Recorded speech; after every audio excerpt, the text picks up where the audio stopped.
नमस्कार सर। नमस्कार नमस्कार राहुल। जी सर, कैसे हैं आप? बस दुआ है आपकी राहुल।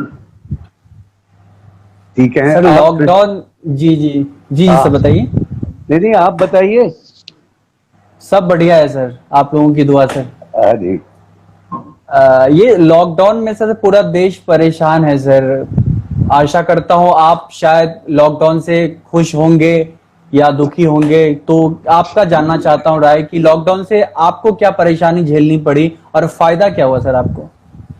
नहीं, परेशानी तो देखिए, जो आपको है वो हमको है, सबको है। जी इसमें परेशानी एक प्रकार की नहीं है, कई प्रकार की है। आप लॉकडाउन है, आप कैद में है, बुलबुल कहीं जा नहीं सकते, आ नहीं सकते, कोई काम नहीं कर सकते, जी फ्रेंड से नहीं मिल सकते, रिलेटिव से नहीं मिल सकते।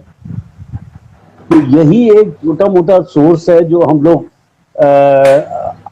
आप लोगों के द्वारा हम दुनिया से मिल लेते हैं और जी परेशानी कम हो जाती है। लेकिन जो अ, हमें बताया गया है, जहां तक दूसरे जो बता रहे हैं कि भैया भैया बाहर मत जाओ, बहुत बड़ा दुश्मन है जिसका नाम कोरोना है, तो we should be very careful. बाहर नहीं जाना चाहिए, लक्ष्मण रेखा पार नहीं करनी चाहिए, अपनी फैमिली के साथ जितना समय हो सकता है व्यतीत करने की चेष्टा करनी चाहिए। और वही हमारी सेफ्टी है। और याद रखिए भाई, सारे मेरे प्यारे दर्शकों, सारे राहुल भाई, हम जिंदा हैं तो हमारा देश है। अगर हम ही नहीं रहेंगे तो देश को कौन चलाएगा, कौन क्या करेगा। तो देश हमारा है, हमारे साथ ही है और हमारी वजह से है, और हम अपनी देश की वजह से है। तो अपने आप को जिंदा रखना हमारा कर्तव्य है, हमारा फर्ज है। तो सबसे पहले इसीलिए मैं ये कहता हूँ कि लॉकडाउन इज वेरी एसेंशियल, कि अपने आप को संभालो ताकि आगे आप देखने लायक बनो कि भाई देश कैसा चल रहा है, कैसा नहीं चल रहा।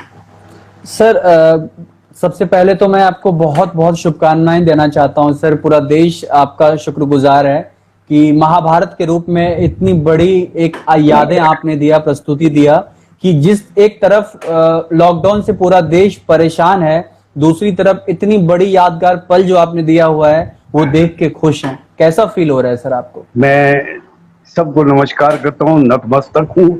और मैं बड़ा खुश हूँ कि हमारी वजह से चलो 4-5 घंटे जो प्रसन्नता आती है चेहरे पे, तो वो कायम रहे। बाकी आपने तो बना दी थी, 32 साल पहले बनाई जी थी ये चीज, और जो आज तक चल रही है। आप आज लोगों का प्यार इतना मिल रहा है, खुद सेकंड रनिंग में भी, सेकंड एक्चुअली, सेकंड तो नहीं कहेंगे, पूरे वर्ल्ड में कई बार सेकंड रन हो चुकी हैं हर जगह। हमने मतलब आप हैरान होंगे राहुल साहब कि हम जहां जी जहां जिस दूसरे देश में विदेश में गए हैं, तो वहां पर जी उनकी भाषा में हमने अपने आप को बोलते देखा है। तो शकुनी कहीं तो भांजा इंट कुंटे नाड़ कुंटे, और कभी कुछ कर रहा है, कभी कुछ इंटोंग टिंग चोंग पंग टोंग कर रहा है, तो कभी कुछ कर रहा है। तो हर एक भाषा में जो है हमने ये डबिंग होते हुए देखी है, और बहुत अच्छा लग रहा है कि पीपल आर अगेन लाइकिंग। और मेरा ख्याल है संस्कृति की तरफ, अपने संस्कारों की तरफ झुकाव होना ही चाहिए। और जो चीज अच्छी बनी है वो तो फिर हिस्ट्री बन जाती है। वो तो जैसे ग्रंथ है, तो ग्रंथ की तरह चोपड़ा साहब ने ये बनाई थी, and it is forever for you, for all of us to enjoy. Sir, Shakuni मामा को बखूबी सब जानते हैं, पर जी शकुनी मामा के पीछे एक एक ऐसा चेहरा गूफी पेंटल जी हैं जो शकुनी मामा का किरदार निभाए। वो तो बहुत कम लोग जानते हैं आपका जो रियल नेम है। जो छोटे छोटे शहर हैं, छोटे गांव हैं, बहुत कम लोग आपका नाम जानते होंगे। तो शकुनी मामा को सब लोग जानते हैं, पर गूफी पेंटल जी को जानना चाहते हैं। तो आपकी ये महाभारत से पहले की कहानी क्या थी सर? आप एक्टिंग में आना चाहते थे या इत्तेफाक था ये? नहीं नहीं, शुरू से ही बहुत ज्यादा बेंडिंग इधर था।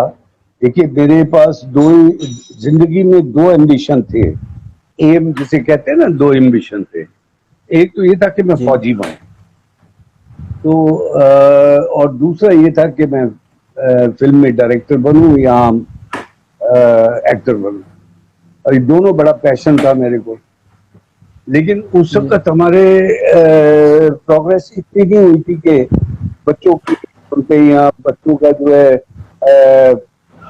एप्टीट्यूड देख के माँ बाप जो कहते थे हम वो मानते थे। तो माँ बाप ने हमारे एप्टीट्यूड जाने, उन्होंने सोचा कि हम इंजीनियर बन जाए, तो हमें इंजीनियरिंग की तरफ धकेल दिया जबरदस्ती।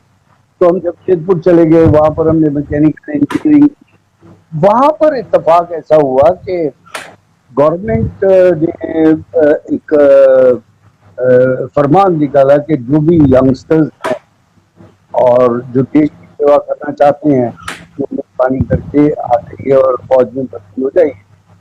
तो हम 60 स्टूडेंट थे, हम सारे 60 स्टूडेंट जाके फौज में भर्ती हो गए थे, ये हमारी तरफ से।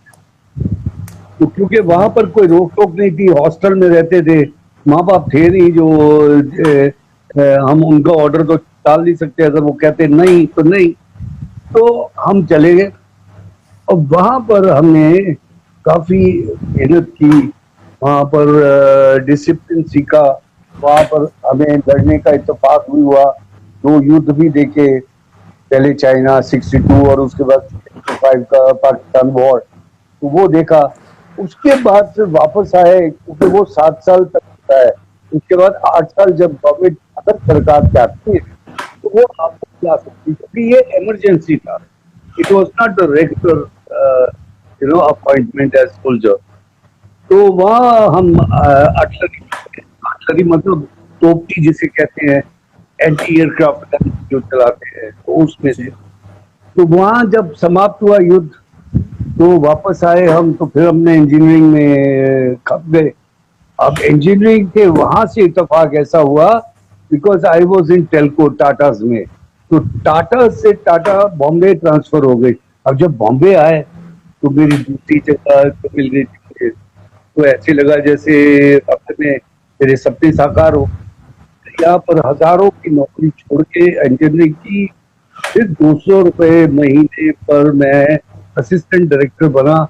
वहां से शुरुआत हुई, था डॉक्यूमेंट्रीज करता था, प्लेस करता था, फिर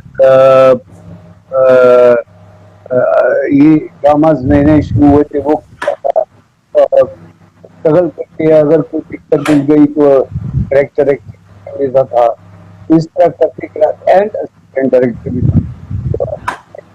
भी मैंने। तो वहां से आहिस्ता आहिस्ता फिर 78 में इत्तेफाक ऐसे हुआ कि प्रताप से मिला, प्रताप बर्निंग टीम में मैं उसके साथ में क्रिएट हो गया, और वहां से मैं सबसे थिएटर में चला गया, और वहां पर मैं उनके साथ में as assistant director and associate director, casting director, commercial director, और इस तरह करके मैंने वहां पर जॉब स्पेंड कर ली, और वहां से फिर साथ में करेक्टर्स भी करता रहा। वहां से मेरी